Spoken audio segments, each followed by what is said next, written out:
Se Deus fala ao nosso coração, então para que serve a Bíblia? É totalmente válido questionar por que eu creio da forma que eu creio. Afinal, não faria sentido nenhum se eu dissesse que creio que a Bíblia é a palavra de Deus apenas porque alguém me disse que a Bíblia é a palavra de Deus. Quando a gente diz que a Bíblia é a palavra de Deus, isso não significa que Deus não fala de outras formas. Na verdade, Deus fala de muitas formas. Deus ele pode falar com a gente através de alguém, através de uma situação. Deus ele pode falar diretamente ao nosso coração. Mas então, mediante a tudo isso, para que serve a Bíblia Sagrada? Se a gente parar para analisar, a gente pode se confundir muito facilmente quando a gente está querendo ouvir a voz de Deus. A gente pode se confundir muito facilmente, porque se a gente for atrás de profetas, nem sempre o que eles falam realmente é de Deus. E se a gente for depender apenas que Deus ele fale ao nosso coração, nós temos uma tendência muito forte de querer ouvir apenas aquilo que a gente quer ouvir, de simplesmente, querer as coisas do nosso jeito, e nem sempre o que a gente quer é a vontade de Deus. Então, sem um parâmetro claro, a fé ela fica muito subjetiva. E aí a consequência é que a gente faz o que a gente quer sem ouvir a voz de Deus, porque a gente confunde as nossas emoções, os nossos pensamentos com a voz de Deus e acaba se prejudicando.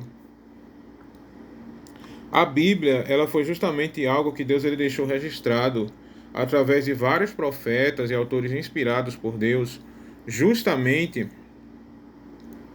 para que a gente tenha esse parâmetro. Nela nós vemos o que Deus já revelou sobre a sua vontade, sobre quem ele é e sobre aspectos importantes do agir de Deus na história. Mas é válido ainda perguntar por que esse parâmetro seria a Bíblia e não algum outro livro ou alguma outra coisa. Primeiramente, como é que a gente sabe que a Bíblia que a gente tem realmente ela foi preservada conforme, o que estava no original, conforme aquilo que foi originalmente escrito, né? Se a gente for ver o Novo Testamento, principalmente quando a gente considera os fragmentos, mas de modo geral, existem cópias com um intervalo de tempo muito curto entre o original e a cópia.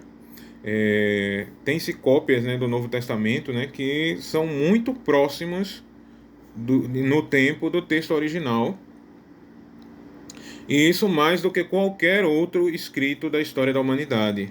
Sendo que isso foi numa época que a igreja sofria perseguição, e a Bíblia ela foi o livro mais perseguido, destruído e proibido da história.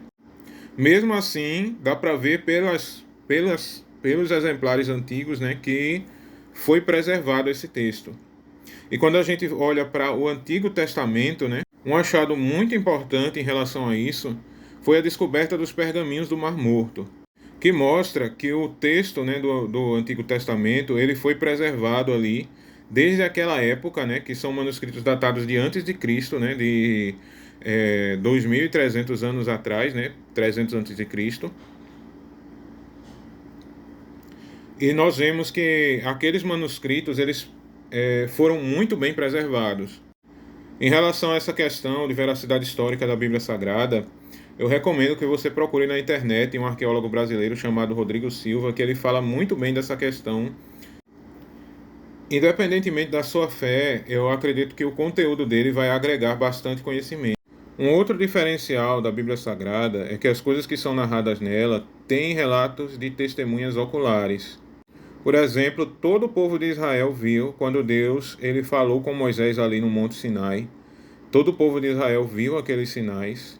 Então não foi um evento assim isolado que só uma pessoa foi lá e disse que teve aquela experiência, mas foi um evento em que toda uma nação presenciou aquilo. Igualmente, várias pessoas foram testemunhas oculares da ressurreição de Jesus. Outras religiões muitas vezes se baseiam numa experiência individual que alguém teve sozinho, muitas vezes contrariando o que Deus revelou anteriormente, sendo coisas que a Bíblia já advertia contra. Alguém ainda pode dizer, mas o problema é que cada um interpreta a Bíblia do jeito que quer. Só que isso não é algo exclusivo da Bíblia. Qualquer texto antigo, lei, documento histórico, documento moderno também, se a gente parar para analisar, precisa ser interpretado corretamente. A própria Bíblia contém gêneros literários diferentes. Tem textos históricos, textos poéticos, textos proféticos, tem linguagem figurada. E o contexto também é muito importante. Por isso, textos mais difíceis precisam ser compreendidos à luz de outros textos mais claros dentro do contexto e considerando toda a mensagem. Isso não significa que todas as interpretações que cristãos fazem estão corretas. Cristãos também erram, também forçam textos, também projetam as suas próprias vontades e cometem falhas de interpretação do texto mesmo. E isso acontece e acaba reforçando ainda mais a importância de ver a Bíblia como um todo, porque ela não é um versículo isolado, não basta pegar um versículo isolado ou uma experiência pessoal, mas um conjunto coerente que serve de parâmetro para nós discernirmos o que vem de Deus, qual é a vontade dele para nossas vidas e o que não é. Deus é a sinceridade do coração de cada um. Eu quero deixar bem claro que aqui eu não estou dizendo que quem discorda de mim é menos sincero ou espiritual, mas eu quero deixar aqui bem claro, né, que todos nós temos muito essa tendência de forçar a nossa vontade. Como eu falei, né, eu mesmo já muitas vezes, né, é, quis forçar a minha vontade, né, no sentido de ignorar qualquer coisa que Deus falasse contrário ao que eu queria e forçar ali coisas para dizer que ali Deus estaria confirmando algo porque eu queria muito que Deus fizesse aquilo. Nós temos essa tendência, é uma coisa do ser humano. E eu entendo que a Bíblia é o parâmetro mais seguro para discernir qual é a vontade de Deus para as nossas vidas. Que Deus te abençoe, que você possa refletir sobre essa palavra. Se quiser, me siga para mais mensagens. E é isso.